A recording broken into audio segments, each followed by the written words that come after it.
Let's go ahead and move on because I think we've bitched about them enough. Look, listen, we had to fire some more shots. If they listen, we're gonna keep doing this until we hear a response. We're listening. We want to hear you respond because, well, hell, we think this would be radio gold. We really do. I think it would be. Let's just throw it out there for what it is. You know what I'm waiting for? Hit our hotline this fall. Oh, dude, they're fucked. Remember this voice. You're fucked. Remember this voice. You're absolutely fucked. Twice on Sunday.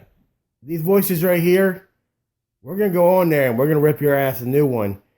And if you guys, that's definitely going to be shots fired. That's like us going to your house and saying, boom, kicking the front door and say, guess what? We're here, bitch. What are you going to do about it? In the words of my boy Tron from the hood, we finna to get up in that ass. Where? All up in that ass. All up in that ass? All up in that ass.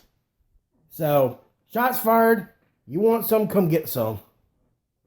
Or go sit in your fucking corner and cry like bitches. Makes no fuck to us. So let's move back on with the show. Yeah. So, we had UFC 211, Mioc versus Dos Santos 2 from Dallas, Texas. Oh, Stipe! This past Saturday night. And it was a very impressive event. Yeah, I'd say so. It's kind of like Stipe Miocic all over that ass. I mean, just like, that was a beating. So in the main event, Stipe Miocic knocked out Junior Dos Santos in 2 minutes and 22 seconds of the first round to not only defend his heavyweight title, but also get a revenge on Dos Santos, who was his last loss before he went on his big tear. Yeah, not only did he beat him, he knocked him the fuck out, dude. Night. Oh, yeah. Like, go to sleep. Here's a pillow. Night. It was nasty. Did you see it? I did not get a chance to watch it. Oh, my God. But I didn't get a chance to watch it, but I did watch the actual fight. He beat the shit out of him. Oh, dude, it was from the time the fight started until the time it ended, which is a very short time. It was all Stipe Miocic. All Stipe. It looked like a lot of built-up frustration from that last time they fought him to now. That was, I'm gonna fuck you in your ass and your corpse is mine. Oh, yeah. That was some hate. Then also in the co-headliner you had Joanna Jędrzejczyk. The Polish Hammer. She retained her title and remained undefeated after defeating Jessica Andrade by unanimous decision. With this win, Jędrzejczyk has defended her title 5 times, which puts her one short of former UFC Women's Champ Ronda Rousey's record of 6. She's breaking that record, Hoss. Oh yeah, easily. She's breaking that record. It'll be the next fight. She'll break it. She'll tie it, and then the one after that. I'd say by what is this? We're in May, June. I say by middle of next year till maybe about this time next year. Sometime about this time next year, she'll be breaking that record. Oh, absolutely. And I'll be honest with you, it's kind of like one of those things. I just don't see anyone in her division beating her anytime soon. The only person that really can beat her is herself. That's true. That's actually a very astute observation there, dude. Seriously. You're right. So then the undercard we had Damian Maia defeating Jorge Masvidal. Damian, old man Maia. I've been in the UFC since I was fucking alive. Dude, Yes. You go, Damian. Fucking put them punks down. He defeated Jorge Masvidal by split decision. Dude, good job on that. Hell yeah. You also had former UFC champion Frankie Edgar defeating Yair Rodriguez with a second round TKO. Yo, he fucked that boy up, son. AKA Dr. Stoppage. Did you see that shit? Dude, he busted his shit wide open. Dude, his eye was swelled up. Like a nugget. He had like an egg under his eye. It was bad. Listen, for all y'all out there who just keep underestimating the little New Jersey nightmare, Frankie Edgar, think again, dude. That little motherfucker will give you all that you can handle and some. He still got gas in his tank. Oh, obviously. Premium at that. I mean, he just beat him around the ring for 2 rounds until they basically said, all right, guys, enough's enough. We can't let this beating keep happening. Dude, tell you what, though, those are always the best fights when somebody takes that bad of a beating. And then lastly, we had David Branch defeating Krzysztof Djokovic by split decision. Yeah, see, that no one really knows who those fighters are for the most part. But I was actually under the impression that it would be a good fight, and it was actually. It wasn't that bad of a fight. With decision, I mean, you can't beat. I mean, you don't want to see it go to decision. You'd rather see him either A, tap him out, or B, knock him out. But when it's a split, you know it was a good fight. Yeah, you can't deny it. I'll tell you what I did find. I found some highlights from the Stipe Miocic Jr. Dos Santos Yeah, I was fight. going to ask you, do we had any clips that we pulled up this week for the post-fight? Post-fight, the only ones we could get were really long, and it was only one of them at a time. They didn't have one of the panorama shots where they're all talking. But I did find highlights. It will be my pleasure to take you through this. He was really patient. One thing we saw from him. Look at that. Just fresh, clean hits. I mean, just leading with the jab. Leading with the jab. Just leading with the jab. Finding a home. And he had him backed against the cage like half the fight. Throwing kicks in there. Exactly. Checking his leg kicks. I mean, he just... And look at that. Ooh. That dude, that right straight just kept finding a home. It just kept finding a home.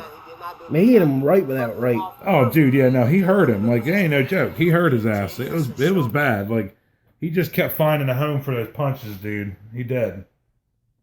So, I mean, I know we were talking about there was that, you know, the big fight of the Dos Santos, you know, Mayock 2 fight.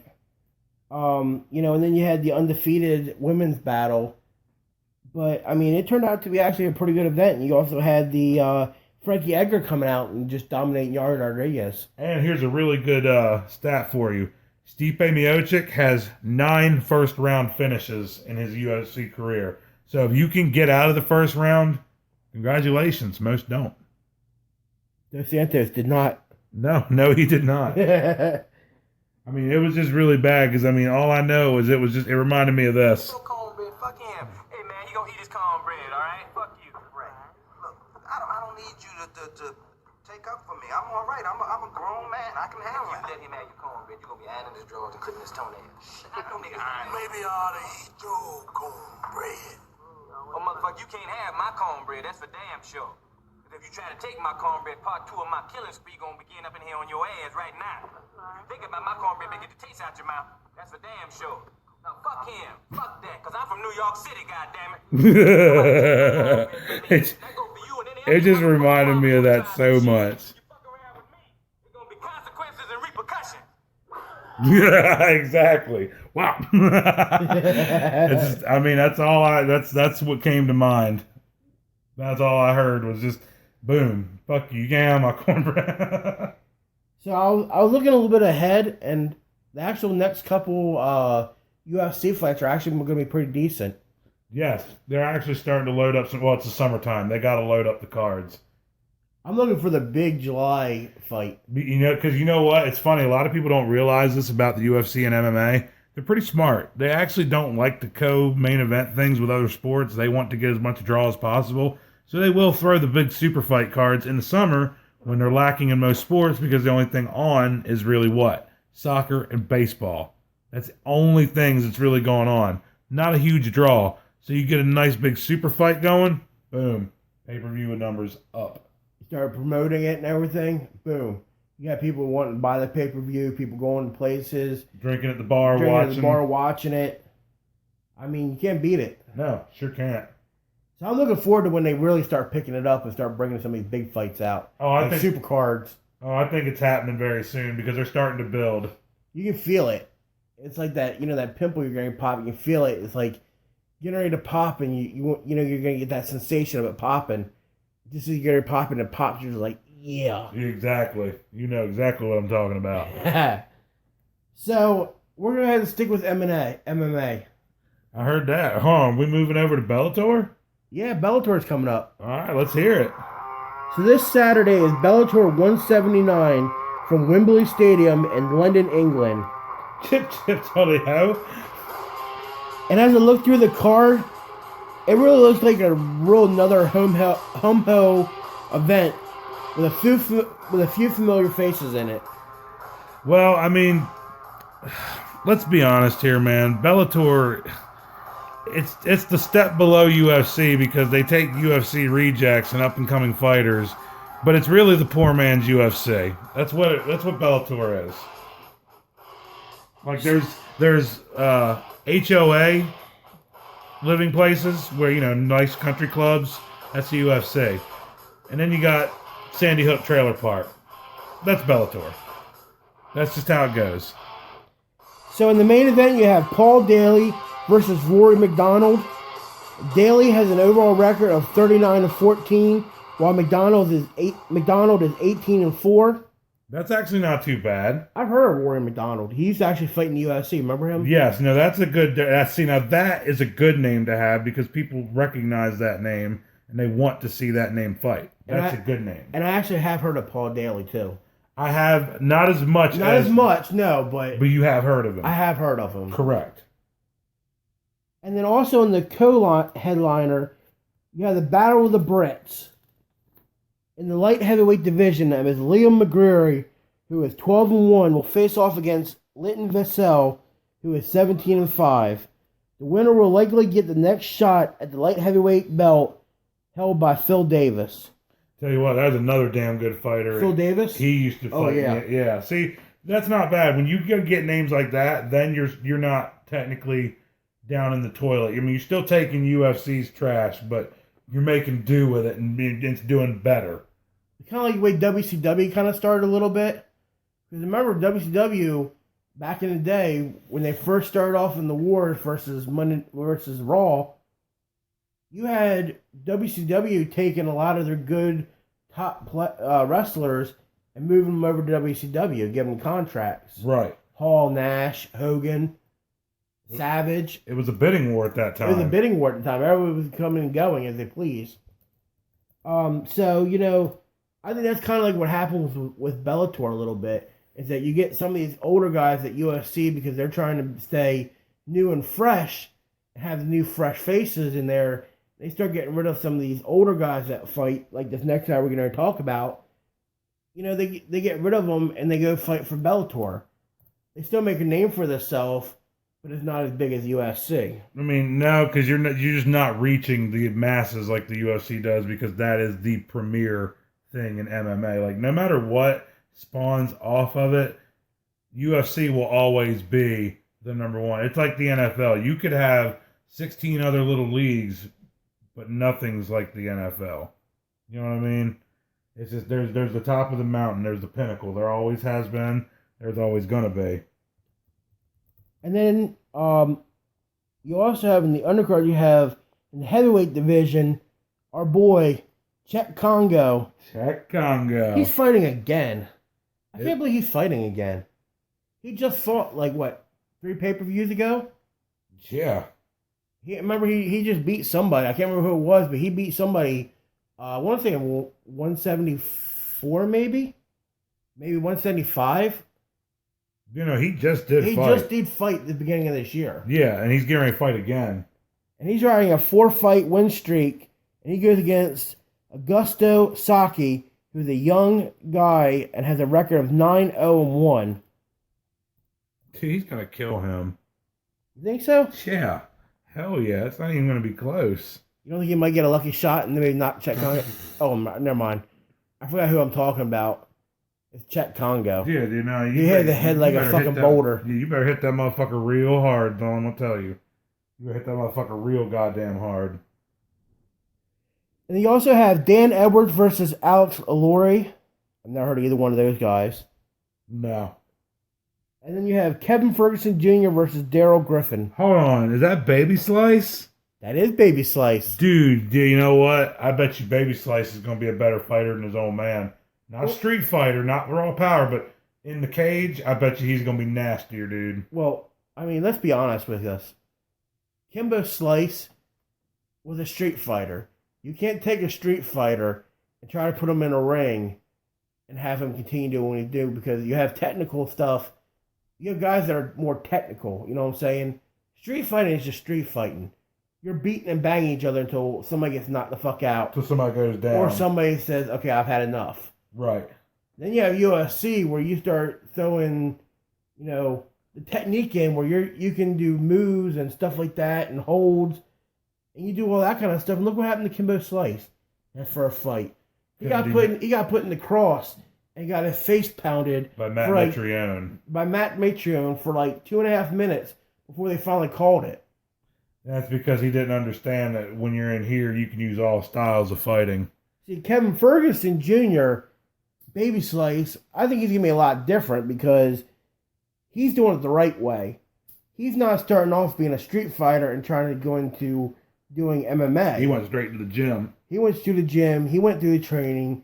He went to a place where he learned how to do the moves and stuff like that. He has more of a technical background than his old man. His old man was just straight, I'm going to stand right in front of you and bang. We're going to see how many hits you can take. But see, as soon as he started throwing technical stuff in with Kimbo, he's done. Right. I mean, every fight he fought, that's one thing. You had the other guy that just laid on top of him. Nelson? Yeah. Roy Nelson. Roy Nelson took him to school. Yeah, he just laid on top of him and started beating on him. Yep. Because everyone figured out once he's down on his back, he's done. Yeah, he can't do much once he gets down there. Nope. But yeah, I'm interested to see how Kevin Ferguson Jr., Baby Slice, does in this one because I know he's 0-1 right now. So he's looking for his first career win. So I'm interested to see if he can get his first career win this one. It'll be fun to watch. I know a lot of eyes are going to be on him because of his dad. It is. It is. So Bellator, I mean, like I said, you got a few familiar faces. Czech Congo fighting. I mean, I don't know. It's Bellator. I mean, if it's on, I'll watch it, but I'm not going to go out of my way. No. I mean, not really. It's I hate saying it, but you're putting out a shitty product. I mean, I know you're trying to do your own thing and everything and trying to compete with UFC, but you're just not going about it right. You're just, I don't know. It just seems like they almost gave up and they're just kind of putting together what they can put together just to do business and make money. Yeah, see, like I said, there's always going to be spin-offs, but they're never as good as the original. That's my whole argument for them. So, we're getting into our near ending segment that we like to do. Indeed. It's a lightning round. Indeed. We did this for 2 weeks now. This is the third week, and man, I love this. This is fun. I think this is a really neat concept. I like it. I told you, I knew you were going to like it. I'm glad you introduced it to it. So, if you guys are just tuning in, this is your first show listening to us, here's how it worked for lightning round. We have 5 topics. We're going to talk about each of them. I'm going to have a little intro of each topic, and then we're going to talk about it. Once that minute is up, we're going to be a buzzer sound. It's going to go, "Er." Once we're done, we're done. We stop, we move on to the next topic. Yeah, we don't keep carrying that shit over like they do on the 4-letter network. Yeah, I was going to say that we're going to leave it at 4-letter network. Exactly. Yeah, we're not like that. We don't have a bunch of opinionated assholes who are overpaid spewing garbage long after the bell. We don't do that. So, Badass, I think we should go ahead and jump into it. What do you think? Hey, you already know. I'm down with it. It's time for the lightning round, guys, so here we go.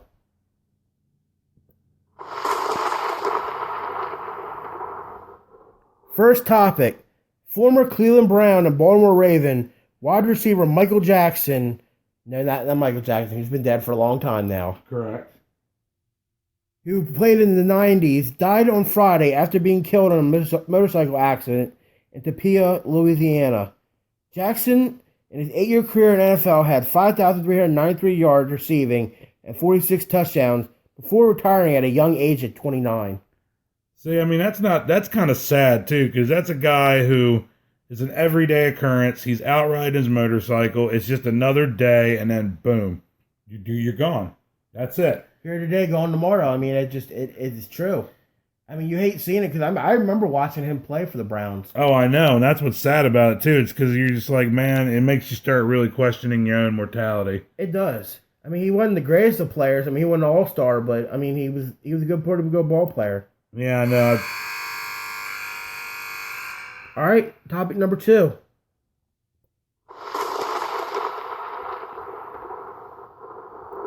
Former Alabama standout and former NFL player Rolando McClain was arrested Friday and charged with equipment violation, window tint too dark, firearm, and drug charges. God damn. Hartsville police pulled over McClain and smelled marijuana. After a search, they also found a gun without a permit. McClain, who played for Dallas, was suspended indefinitely in the NFL in December for violating drug charges. This is not the first time he's been arrested. This is now the third or fourth time he's been arrested. You know what? Habitual line stepper. Yeah. I mean, what else do you want us to say about that? I mean, how many fucking times, dude? I mean, that's just, I mean, God, really? Like, stay out of trouble, you dumbass. Can you not understand that you're getting paid NFL money to not be a fuck up? I mean, do you not understand that you can't be acting like that and just... All right, topic number 3. So they announced a new cover of this year's Madden 18, and it's none other than the New England Tom Brady, and they are also calling it the GOAT Edition. Everyone in New England are holding their breath as there's been something that has been going on for years now called the Madden Curse. Brady commented, the Madden NFL cover is a great honor. I am not one who believes in curses, so I'm ready to take the challenge head on like always. You know what? I don't think that shit's going to apply to him. I really don't. You think he'll be an exception to the rule? He's the fucking GOAT, yes. I mean, if anything, he is the exception to the rule. I'll be honest, if there's any time I want a curse to happen, it's this time. Yeah, but it's not going to. Well, he's going to win another Super Bowl. I'd love to see him break a leg or something. It's not going to happen. I mean, I know you hate him, but he's the GOAT, dude. He is. He's the greatest of all time, best ever, whatever you want to call it. That's what he is, and people just got... All right, topic number 4. The NCAA Men's Basketball Rule Committee shot down some of the rule changes that would have made college basketball look a little more like the NBA. The 3 major changes that were brought up were the 3-point line being moved back the same as the NBA, going from 2 halves to 4 quarters like the NBA, and also widening the lane. I mean, are you serious? I mean, y'all are just trying to go too hard with it. I mean, all I hear is y'all just trying to go way too hard. You're trying to change things and go way fast and change things up too quick. You just can't do that. That's not how this works.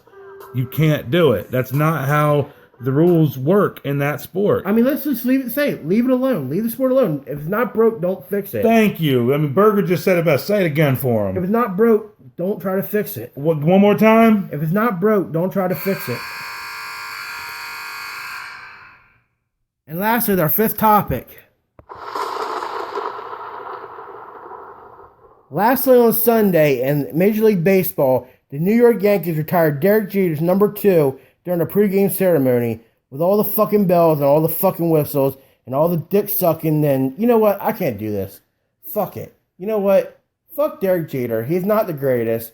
I proved the point last week when I sent that text to Tracy showing that all them categories that he had, he won. There were 10 categories. It was like average, how many times he was a Gold Glover, you know, how many all-star teams he went to. And guess what? Out of 10 divisions, he led every single one of them. What's that say? GOAT. I mean, that's all I'm saying. It's all about respect. The number 2, the retiring of it, and Derek Jeter being the GOAT. I mean, Derek Jeter is not the GOAT. I don't care what you say. And you know what? No, you know what? Fuck the buzzer. You know what? Hold up. I'm not done yet. Do what? I'm not done yet. Hold on. What are you talking about? You're not done. I'm not done yet. All right. You are being the first to break the rule. I'm going to break the rule because you know what? Fuck that. Tracy, I don't care what you say. You can talk to your blue in the face. Stats don't lie. He is the greatest of all time. Period. And that's it. And as far as I'm concerned, Derek Jeter, he's a second-rate fiddle to him. Maybe even almost third-rate.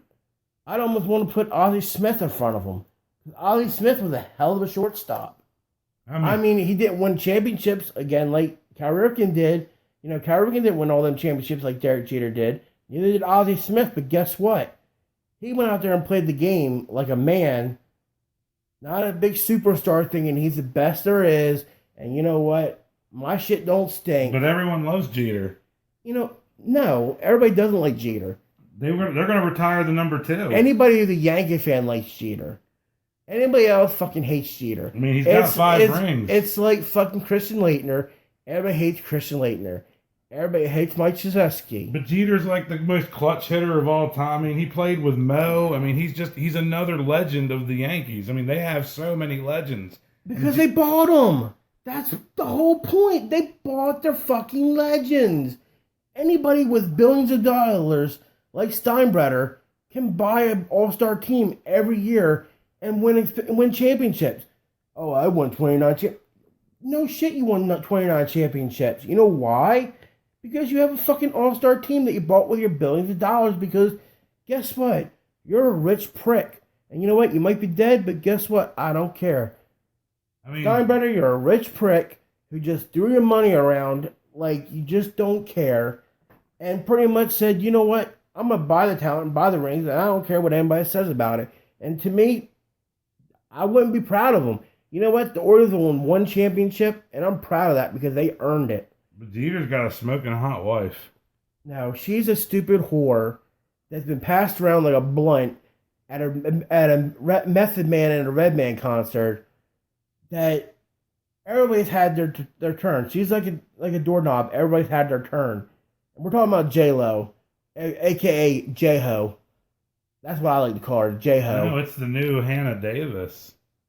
That's his new one. Oh, that's his new one? Yeah, that's what I mean. That's his actual. Yeah, dude, yeah, you're calling Hannah Davis a whore, man.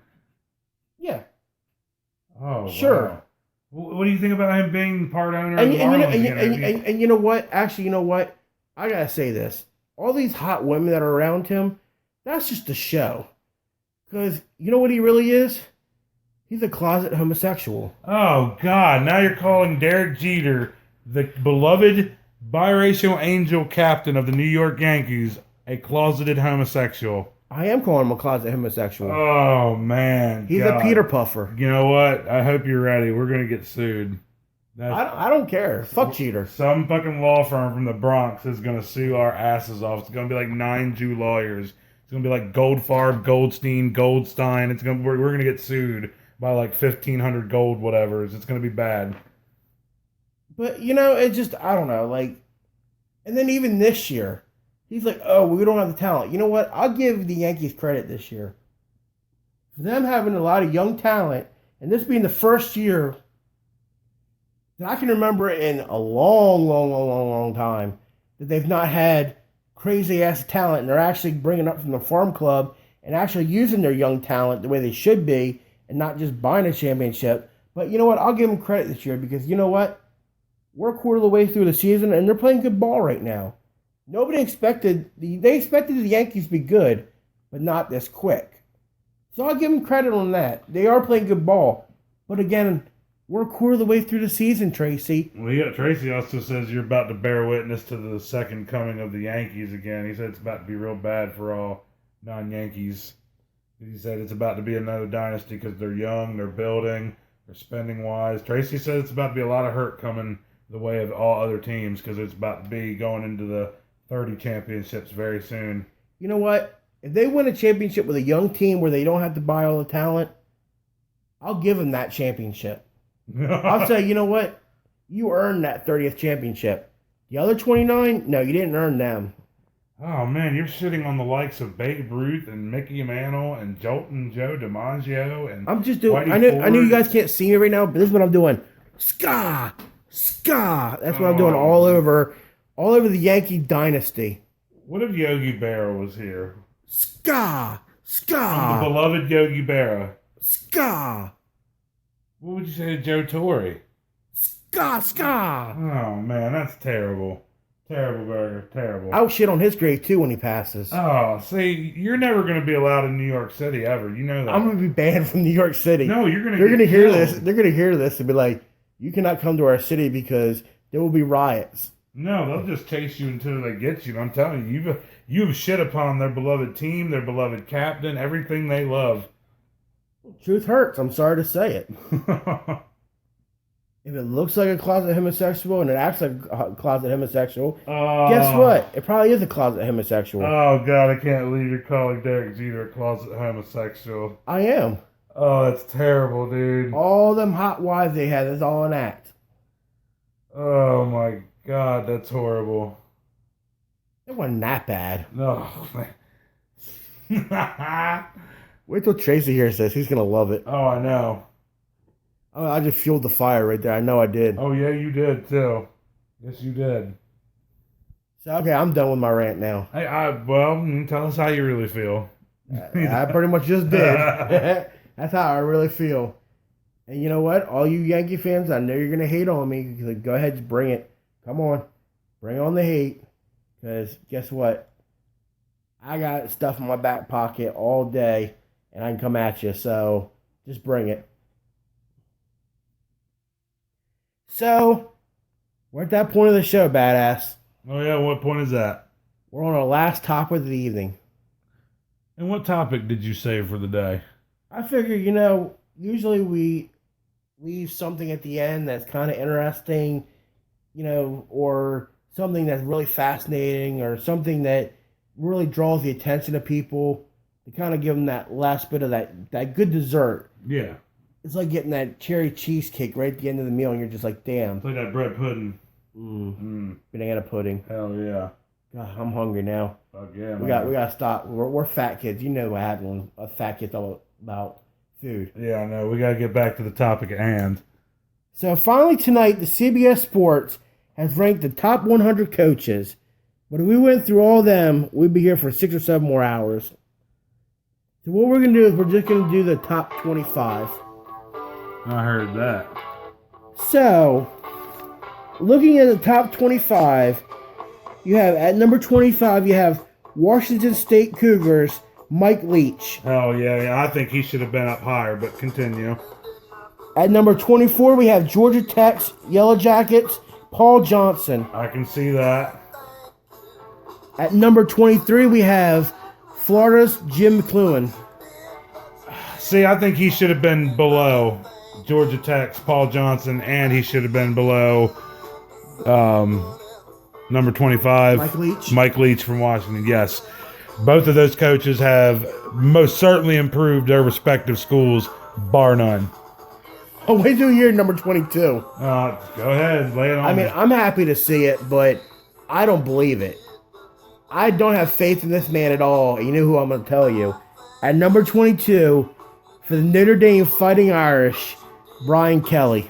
Get the fuck out of here. How is he even on the list? He went 4-8 last year. How the fuck you put him in the top 25? No, seriously. I would definitely put Leach and Johnson above those guys. No, hell yeah. I mean, dude, he doesn't even belong on this list. I'm sorry. At number 21, you have the Bulldogs, Dan Mullen. Let's see again. Another name up there too high. You have the Iowa Hawkeyes, Kirk Ferentz. God, seriously? Again? At number 19, you have the Auburn Tigers, Gus Malzahn. See, the last 5 you named should have been 25 through 20, with number 19 being Paul Johnson, number 18. God, dude, see, I'm sorry. Do you think Gus Malzahn belongs in the top 20? Yes, but like if he 21, 20 maybe, but no higher. I think they put him right where I'd say 19 or 20 is probably where he belonged. Yeah, definitely not high up the list, but he deserves to be on the list. I'd put Dan Mullins probably maybe at 20. Put Gus Malzahn at 19. And then move up Leach and Johnson into the top 22. Dude, Leach has turned around Washington like it ain't nobody's business. This Cougars were fucking nothing before he got there. Now they compete. And they're likely, listen, you mark my words, they'll finish in the top 15 this next coming year in football. Mark it right there. You think so? Yeah, no so. Have you not seen their offense? Now that they actually have receivers that can implement all that fucking crazy that he runs, Mike Leach is an offensive genius. He is. He'll make a fucking defensive coordinator cringe because he's innovative. He's nuts, and he's always doing shit to stretch the field vertically. At number 18, it kind of surprised me a little bit because after having such a great season last year, I expected this team to be up on the list higher, and that's Penn State Nittany Lions, James Franklin. See, I agree with you. As much as I don't like James Franklin as a human being, apparently he's a fucking scumbag, but that's what some people say. Allegedly. I don't fucking know the guy. But, yes, I do believe he deserves to be way higher up that list because, let's face it, had they blocked one field goal from USC, they'd have been going champions of the Rose Bowl. I'm sure shit glad they didn't, but hey. I mean, they were even at one point in talks of being in the tournament, in the conference or the championship tournament. Right. So, I mean, it just kind of surprised me that they put them down so low. But, I mean, maybe, I don't know if they're going to be taking a step back this year because, they lost some big players. I really haven't had a chance to really look into that yet, because we're still, like I said, we're still at the beginning of, we're still spring going into summer right now. So we're not quite yet there at football season. So, I haven't done really much research on how some of these teams are looking going into this year compared to last year because of players they lost. So, what I want to go ahead and move on to number 17. And this guy right here, I don't know. I don't know if he really belongs that high as what he does or not. And that's at 17 is the Duke Blue Devils, David Cutcliffe. I mean, Duke, yeah, they have made some big leaps and bounds this year. But in the same sense, I don't know. They're not that superior team yet that really, I think they're close, but, they're still a few years out. And, I don't really think that he belongs up there yet. I mean, maybe in a couple years, but, David Cutcliffe, he has done great things for Duke so far. But, again, he's not quite there. No, see, that's how I disagree with you. I think Coach Cutcliffe definitely belongs on that list. As high as what that is? Yes. Definitely top 20? Yes. I don't know. I'm not... Everywhere that man goes, he turns everything around, and he's a winner. Everywhere. Peyton Manning says he's one of the greatest coaches that have ever lived. Old 5 head. Little 7 head. 10 head. Alien head. At number 16, you have Northwestern Wildcats, Pat Fitzgerald. Yeah, see, way too high. He should be down the list. At number 15, my boy from Miami, Florida, Mark Richt. See, I agree with that. I think, yes, and I think maybe even higher. No, I think he's right where he should be. I don't know. He's a middle-of-the-road coach. What's he ever done? He's middle of the road. He's middle of the road up till this year. I'm telling you, this is a year. I'm telling you, I called it the end of last year, and I'm telling you, it's going to happen. They're going to win their division this year. Okay. They're not the whole thing, not the whole ACC, but they're going to win the Coastal or Atlantic. I can always get them confused. All I know is this. They're going to win that division. Ever since they joined the ACC, they ain't won shit. Yeah, I think this is where it changes. Nah, Nuggets. Just remember, I'll be doing this a lot this year. Tell you what, if y'all assholes win the ACC championship, I owe you steak dinner at J. Pete's. Okay, you guys heard that right. That's validation. That I get a steak dinner if they win the ACC championship. I get a steak dinner at J. Pete's. However. Here we go. However. If they don't. No. I'm going so specific that it has to be. This is against me. I'm giving you a lot of the odds here. If Clemson happens to beat Miami for the ACC title, oh boy. Clemson won't be there. Oh boy. Let me tell you. Clemson has to find a quarterback first. No, I know. But if Clemson, because this is so specific, it has to be Clemson to beat Miami in the ACC game. It's the only way that this will happen. If so, you owe me and the wife a trip to Dave & Buster's in Greenville. Okay. Fair enough? I'm down with that. Because it's so hard of it, because it has to be that way. But if Miami wins, it doesn't matter against two. So, if Clemson doesn't make it to the ACC championship, then I don't have to worry about it. Oh, absolutely not. Right. And it has to be Miami. Oh, yeah. Or if, Miami doesn't make it, then... Right. But if Miami makes it and beats anybody, oh, yeah, I owe you steak dinner. Yeah, the odds are good for me, aren't they? Yes, they are. But that's how sure I am. All right. He's like, all right, smart ass. He goes, that's going to bite you in the ass. I'm telling you, it will. It's going to bite you in the ass. I'm going to enjoy me my nice steak dinner at J. Pete's. He's like, steak dinner. Tastes so good. I believe they'll be starting with the nom. delicious steak fries covered with cheese and bacon. Man, we gotta do J Pete's anyway sometime soon. Hey, listen, we're fat boys. You already know. Oh, I love me some J Pete's. But all right, back to the coaches. All right, so at number 14 we have the Utah Utes, Kyle Whittingham. I could see him being up there. I can see that. He's turned Utah into an actual wrecking ball. They're a force now. Oh, they're definitely up and coming. I don't know anyone that wants to go to Utah and play them in their house. I don't know nobody lying except maybe Boise State. I mean, look how many times this year we took them for the upset, And they got and it. they got it. Especially at home. So we have Utah at number 14. At number 13, we have the Louisville Cardinals, Bobby Petrino. Yeah, too high. You think so? I hate Bobby Petrino, man. I do too. I hate him. Everywhere I he think goes is trouble. it is. Mark my words, nation. Anybody listening, mark these fucking words, and you mark them now. By the time Petrino goes to leave Louisville, them motherfuckers will be in trouble with the NCAA, and they will have sanctions. Bet on it. They will lose scholarships. Bet on it. Bet on it. I'm telling you, I agree. That's a lock. That is a Vegas lock. I can't even argue with that because I can see that happening because, again, look at all the trouble he's having already. And he's been pipelining all those recruits out of South Florida. Because if anybody don't know, the new U is in Louisville. That's where all of Miami's talent been going. All them people out of Overton and Liberty City. All them famous recruiting grounds that Schnellenberger unlocked and tapped into. Bobby Petrino's getting them now. So, just saying, I think the track record at the U is pretty obvious that they were all a bunch of criminals and thugs and they didn't give a fuck about rules. So, believe me, they're doing the same thing in Louisville because Bobby Petrino likes thugs and doesn't give a fuck about rules.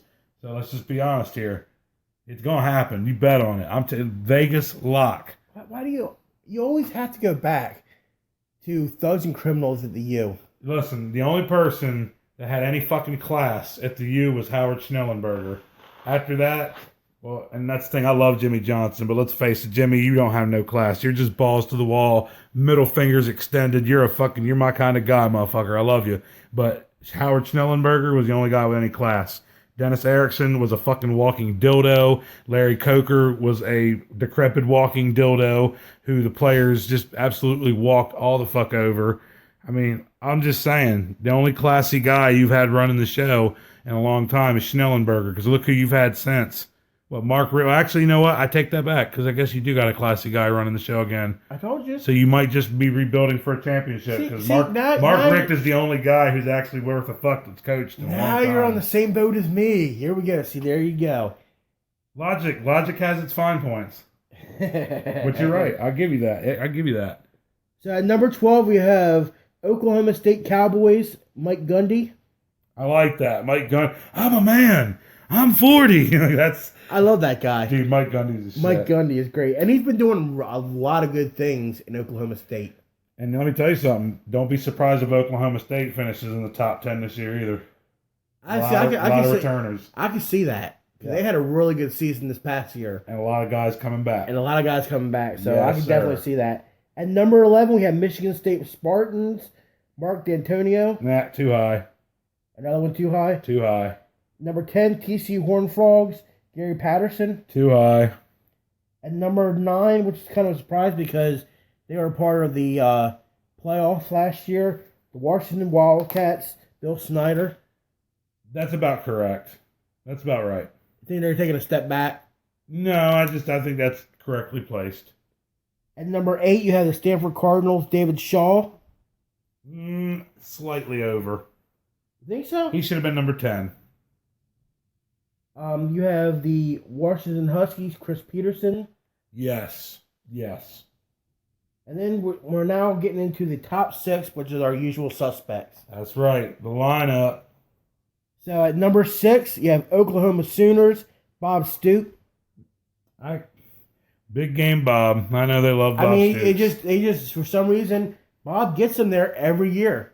That he does. He just for some reason you say, okay, well, Oklahoma's not having a great start this year, and then all of a sudden it gets to the end of the year and they're top 10 and fighting for that playoffs. Well, I look at it like this. Bob Stoops is going to win 10 games a year. He's going to get you right there to the doorstep. When's the last time Big Game Bob won anything big? Oh yeah. I'm trying to remember. Oh yeah, I know you are. I think it's been a while. It's been that long. Exactly. He can get you there, but he's not going to get you over the mountaintop. And now we move into our top 5. Yes. And number 5, we have my boy. The elites. My boy from Michigan Wolverines. Old Harbaugh. Hard balls.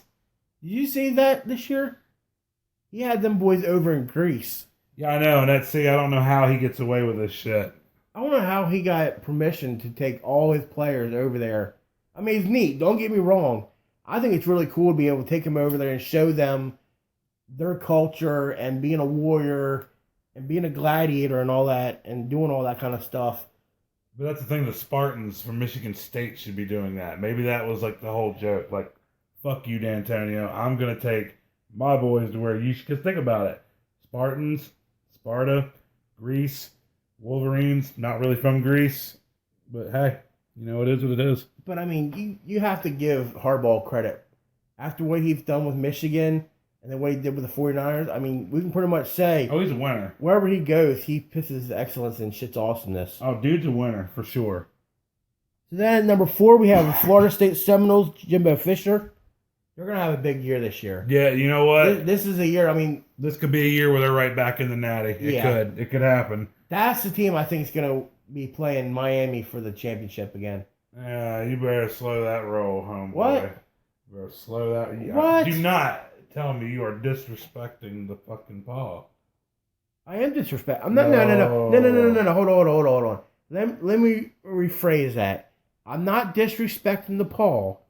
I'm just saying that with all the players they've lost this year, they're taking a step back. Yes, I understand. You're gonna say next man up. Their next men up are just as good as the guys that left. I understand that, but I think with them losing so many key players on offense, that they're going to struggle a little bit on offense. Their defense is going to be good. Their defense, they had guys that were behind them that could definitely pick up exactly where the guys that left off. Boulware, they have guys already ready to fill Boulware's spot. But it's pretty hard to claim a spot to a guy that was picked in the top 10 of the NFL draft this year. Yeah, I've been saying that for 4 straight years, and we've been getting better. And here's my logic. Okay, The only here we thing I'm go. going to say. No, it's short. It's short and sweet. Last year, at the beginning of the season, everybody said that we were going to have the most lights-out offense ever. We're going to score 70 points a game. No one's ever going to slow down the Clemson train. It's just going to be butt-fucking after butt-fucking all the way to a national championship. Not true. Didn't happen. We didn't turn it on to the very end of the season. So, being now that this is this year and everybody before the season has begun as, oh, we're going to have problems. Oh, we're going to have problems.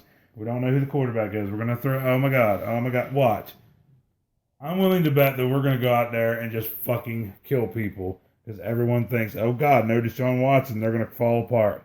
Incorrect. This is the new Clemson Tigers. But This I is am- Dabo's Tigers. But I am very interested to see the first game of the year that's coming up. It's going to be Kelly Bryant, It's going to be 1 versus 2. Florida State versus Alabama. right? Because they're going to have the preseason. And I think right now the preseason is going to be Alabama, of course, 1, and then Florida State 2. And somebody's got to lose right off Somebody's the got to toe. leave. And it's going to play, what, in Atlanta, I think? And you know what's crazy about that? This is putting both of those teams at a massive disadvantage because whoever loses, you can't lose again the whole season or it's over. And it's, again, they're 2 teams that are playing in great divisions. Yes. Florida State could lose 2 or 3 more games. If they lose that first one and start going on the downside where they have to end up playing teams like Louisville, like Clemson, even tougher teams like Pitt, who's up and coming, or NC State, another team that's up and coming. You have to play one of those teams, or even Virginia Tech or Miami. You're going to have to play one of them again. I mean, honestly, 1 extra point last year, Miami would have tied it and took them to overtime. Nobody knows what would have happened. I mean, I'm just saying, Florida State's great, but if they lose that first game, they could end up going on a slide, and it could be a very bad year for Jimbo. I think the committee was doing a favor to the Big Ten, the Big 12, and the Pac because all I see is ACC, SEC, the 2 schools from the South on a bloodbath to open it up. Who does that benefit? Not the ACC or SEC. Who does it benefit? Everybody. Except them two. Yeah. So this is a fucking gimme by the committee because let's face it, all you assholes out there in the Big 12, Big 10, you've got literally no fucking shot at making it to the playoff without a little bit of help. And even when you do get there, you get your shit pushed in. Ohio State, you get your shit pushed in. Everybody from the fucking, I'm sorry. I don't care what anyone says. It's just all these fucking times I see people talking about, oh, Baylor, TCU. You know what? I'm starting to believe that either of those teams, if they ever got near a playoff and got in it, would get crushed. They'd get their asses handed to them, and bye-bye you go. But, you know, and then again, you look on the other side of the bracket thing, you have Alabama that if they lose to Florida State in the season opener, they got still a tough schedule in the SEC. Right. Where they could lose to any of those teams in the SEC, Florida, any of them. And that Auburn, and that could happen. LSU. Yeah. I mean, any of those teams could beat them. So, I mean, you know, it's rough. I mean, it's great because, yes, you get to see a stellar game like that, but in the same sense, it sucks because, you know, it's not really benefiting either one of the teams because you lose the start of the season, that's a tough hole to get out of.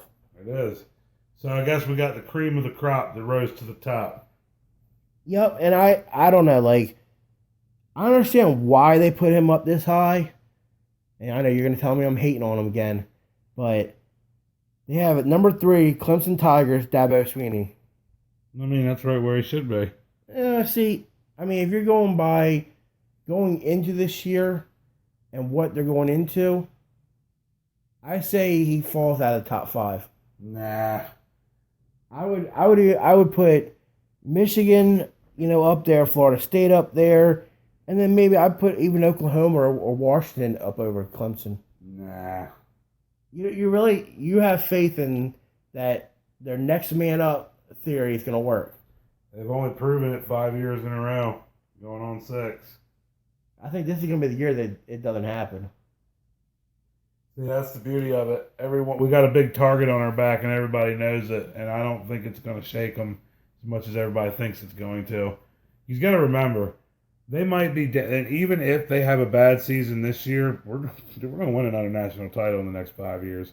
Oh, yeah. No. Don't get me wrong.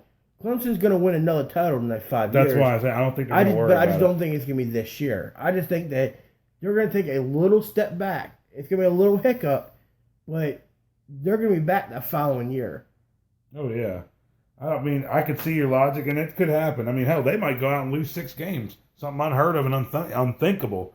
But I just, with the strength of our defense, I mean, listen, our offense doesn't have to go out and score 38, 40 points to make sure we win a game.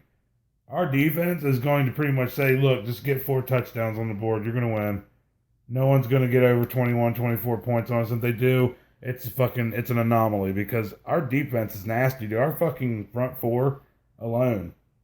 They're all NFL first-round draft picks, like. Oh yeah, I mean, and they're only sophomores, most of them. I know. I mean, like I said, don't get me wrong, they're gonna be good. I just don't think it's gonna be next year. I think it's gonna be the year after.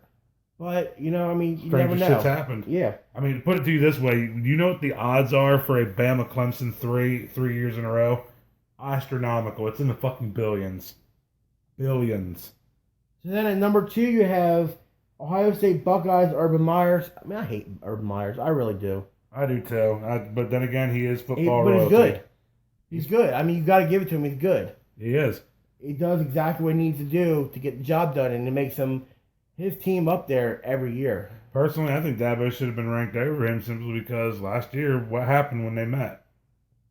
We pushed their shit in. But see, I mean, are these rankings? I'm curious on how they did these rankings.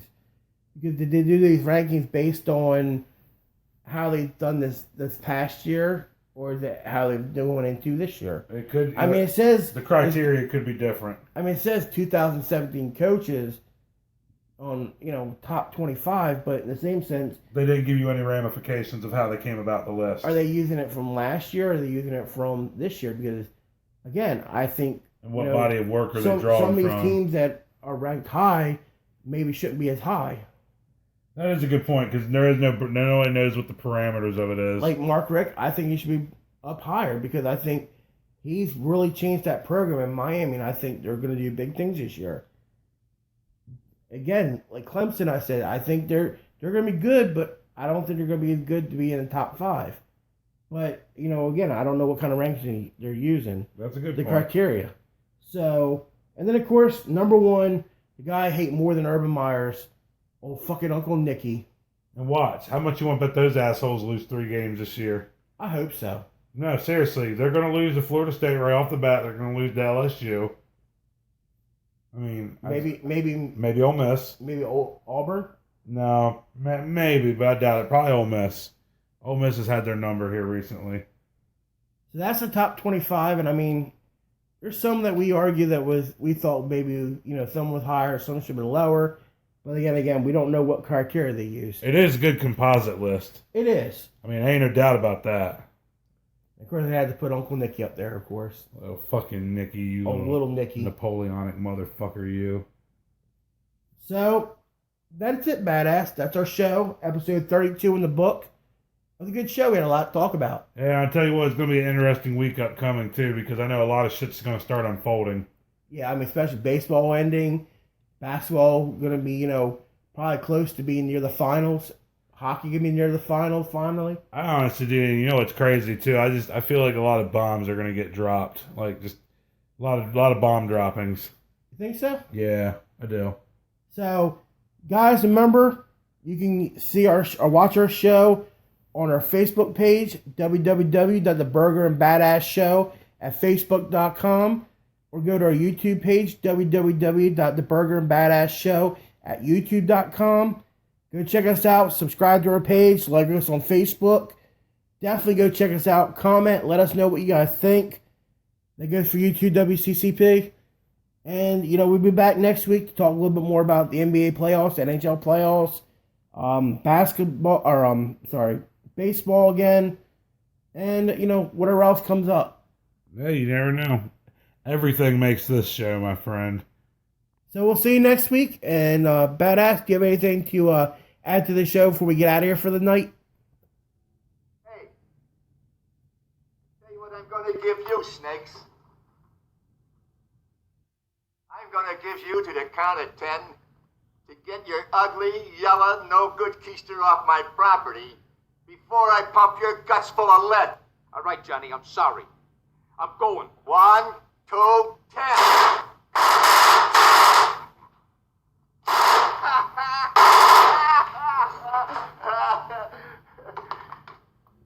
Keep the change, you filthy animal.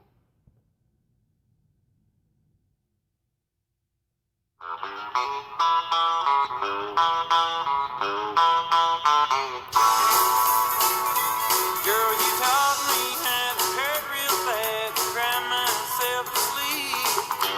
Show me how this town shattered dreams. Another lesson about a naive fool who came to Babylon. Found out that the pie don't taste so sweet. Now his guitar's a Cadillac, hillbilly music, lonely, lonely streets I call home.